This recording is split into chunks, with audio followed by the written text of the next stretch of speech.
Hi, everyone, and welcome to another great car here on the Car Reviews Podcast with CollectorCarCanada.ca.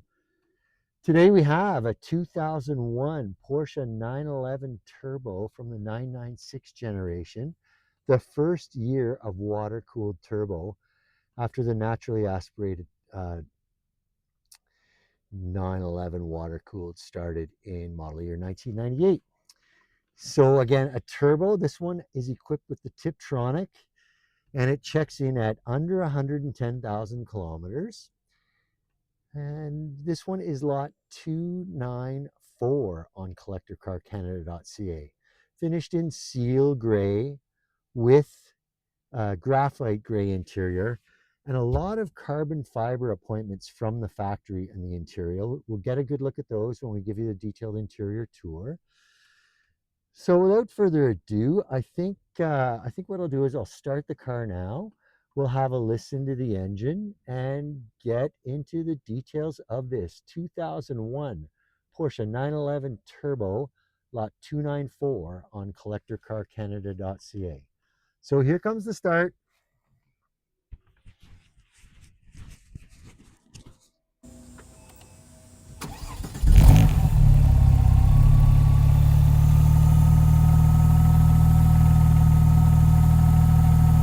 So the car is somewhat warm. It was driven here we're at the site of the Porsche Club of America Upper Canada region, Concours d'Elegance. So there are Porsches everywhere.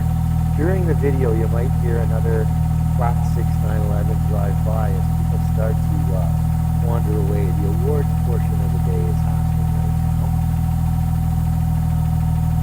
But yeah, we'll move along I'll open the engine compartment. You can hear the click now. And let's get a listen to that engine and the exhaust. So I'll change the camera angle. On we go. So here's a glamorous angle of the 2001 Porsche 911 Turbo. But of course, the business end of a 911 is in the back. Always rear engine since introduction back in the mid 60s. So you can see that engine cover is already up. You can probably hear the engine idling in the background. Let's get in close and have a good listen. I have a separate microphone I'll put in to get close to the engine.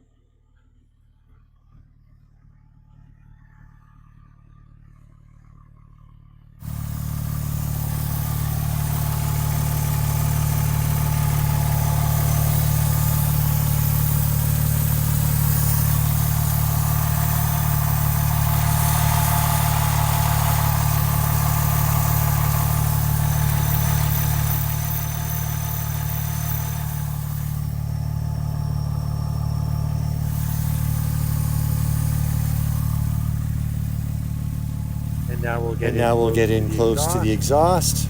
Two tips on either side. Let's listen to those.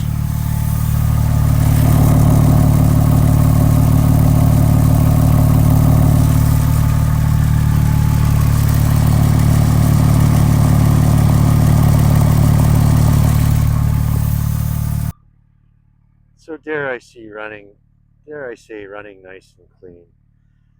So I think that's all we need with the engine running. One last look at that engine cover, nice and clean, and all the labels are intact. Get a good look at the engine. That's all we'll do on this video with the engine. And I think we can cut the engine now and start with our exterior look. I'll keep the camera running till I get that engine cover down. And we'll move along to the exterior tour now. All right, so our 2001 Porsche 911 Turbo is finished in seal gray, and it's presented over a graphite gray interior. 911 Turbo aficionados of the 996 generation will probably notice that we've got some big wheels on this car. The sellers upgraded these to two 20-inch wheels. We'll get a good look at the tire sizes in a moment when we get up close, but a matching set of staggered 20-inch 5-spoke black wheels on the car. We've had the car running for a couple of days on the website, and this is the first time I've seen it up close, and I'll tell you, it is nicer in person than I expected from the photos, even better up close. So have a look at the very front of it, and you can see that that front end treatment, if you know normally aspirated 996s, you probably know that that front end is a little bit sportier looking. And we'll move over to the first of the wheels. Now you can see that parking light is still on. The key's still in the car, and I think that stays on for a certain amount of time unless the key's pulled out. So we've got a Nitto tire here.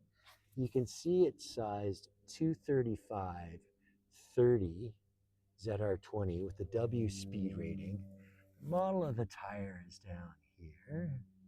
I can't read it for the grass, but we'll do that when we get to the rear tire. But W rated 235 30 ZR20 up front here on the Nitto. And the rim, very presentable. I'm not seeing any scrapes at all on the rim. Presented over the cross-drilled rotors with the Porsche branded calipers. I'll keep my eye open for any paint flaws too. As of now, I haven't seen any. You can see here the side mirrors are not color coded. They're finished in black, but that's a painted surface. That's not a hard plastic surface. The car, I'll take a look at the VIN, but if you want to see the VIN, it is noted certainly on our detailed listing of lot 294. There's a good look. We have the sunroof open. It's a beautiful day here in Niagara Falls, Ontario at the Porsche Club of America, Upper Canada region concours, where we showed the car at our booth. We might hear other Porsches driving by because it's almost home time. Now, another tell that this is a turbo is this opening here to feed air into that rear engine.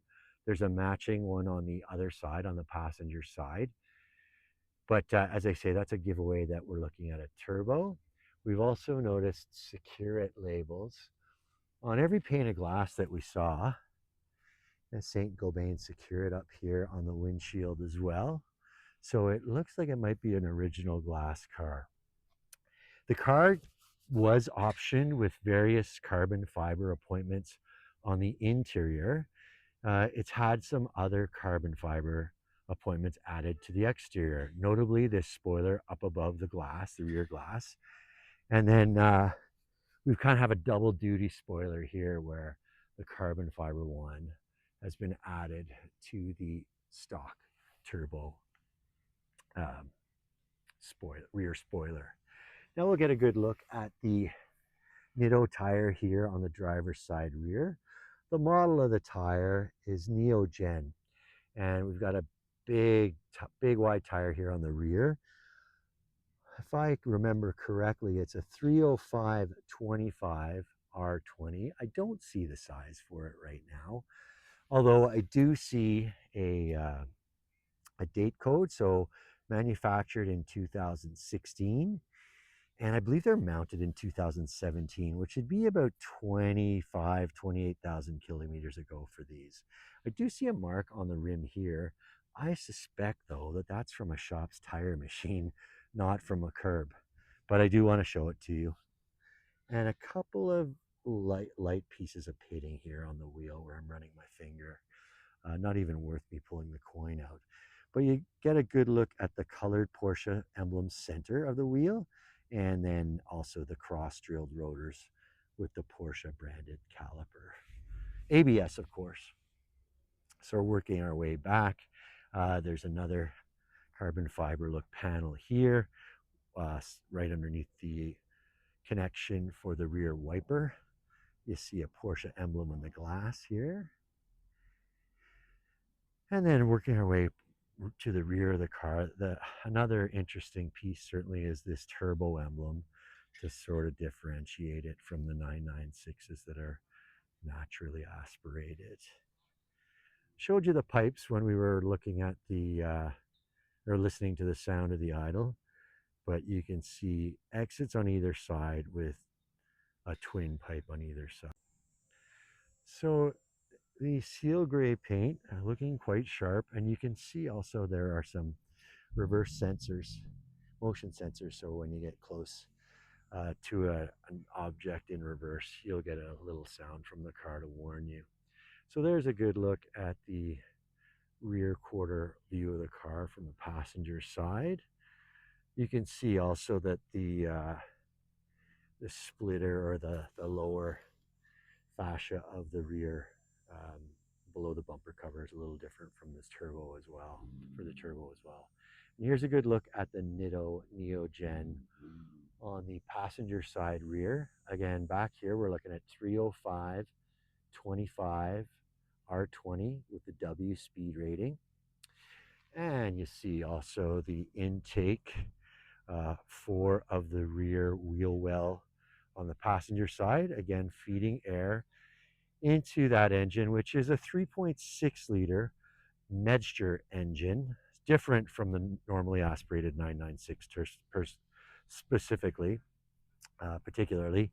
And people who know about IMS bearings know why I'm noting that it's very different from the normally aspirated. So a Medster engine here in the turbo.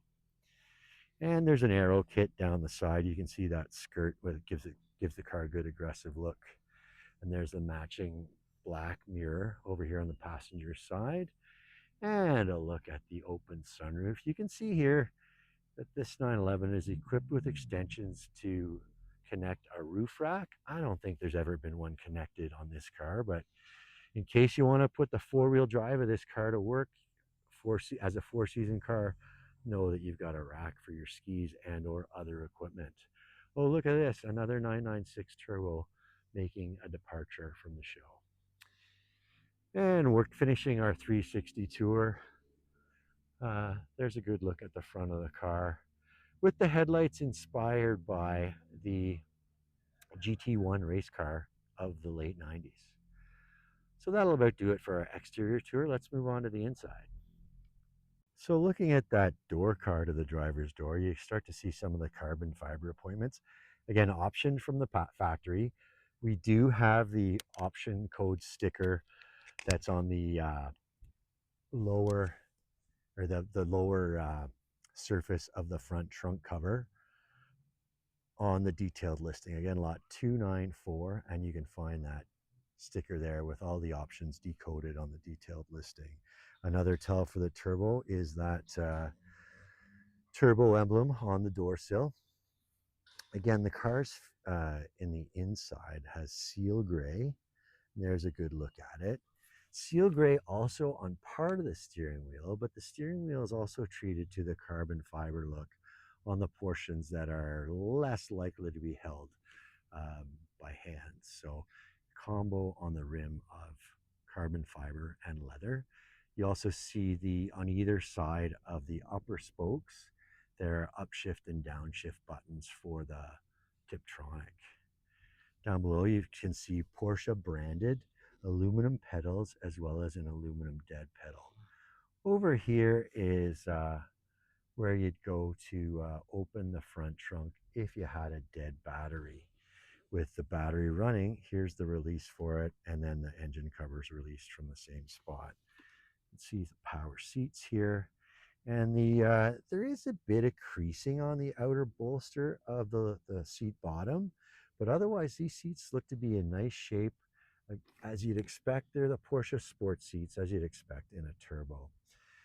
And then the center console is finished in the carbon fiber, and there's the shifter for the Tiptronic, as well as the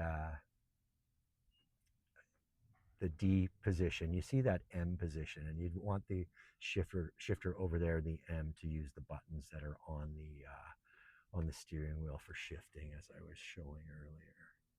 There's a good look at them. Porsche emblem in leather underneath that, or above that airbag. Looking at the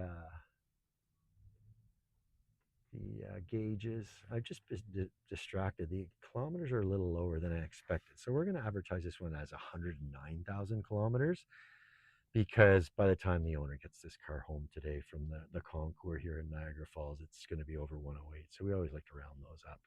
You can see a speedometer up to 300 kilometers an hour, indicating a Canadian market car, certainly. And then there's a voltmeter on the far right, oil pressure in bar on the far, I said far right for the voltmeter, I meant far left. Over here on the far right, there's oil pressure in bar, water temperature gauge, as well as the fuel gauge, and a very conspicuously mounted tack in the center. Uh, Looks like we got a 6,600 RPM red line going up to 8,000 on the gauges. Up in the top right of the tack, that's where you'd set the clock. And then on the top left, that's just a reset for the trip odometer. Cruise control right down here. And down even further below is the tilt for the steering wheel. Working our way to the center. Oh, I should mention there's a good set of all-weather Porsche mats in the car. So in the center, we've got Porsche stability management here. This operates the spoiler. The spoiler is designed to operate automatically to go up at 120 and then down again at 60, but it can be operated from here as well. And then over on the right, power locks, rear defrost, and the rear wiper.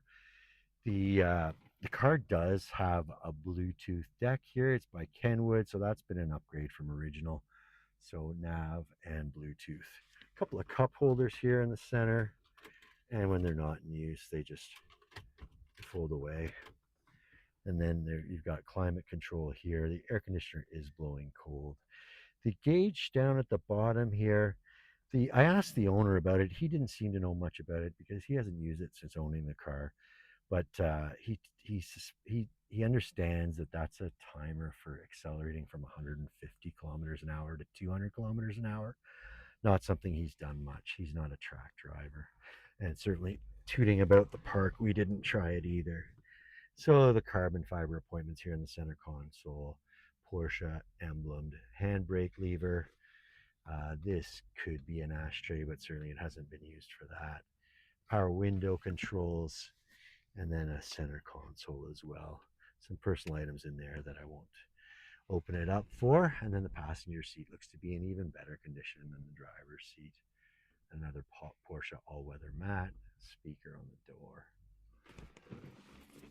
And I'll move the front seat up a little bit so we can have a look at the rear seat. All 911s come with rear seats.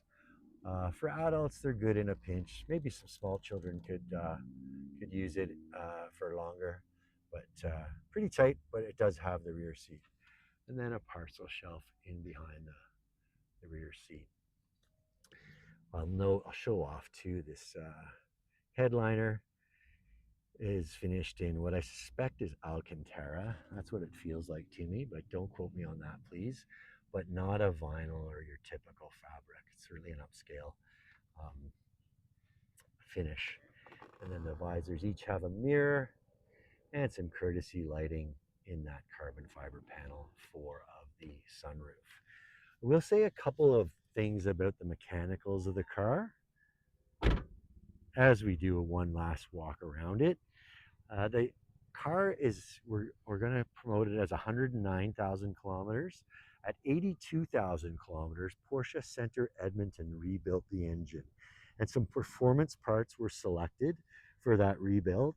So that's why we have it as modified in its header on our detailed listing for lot 294. Another thing I won't shy away from is there are a couple of claims on the Carfax.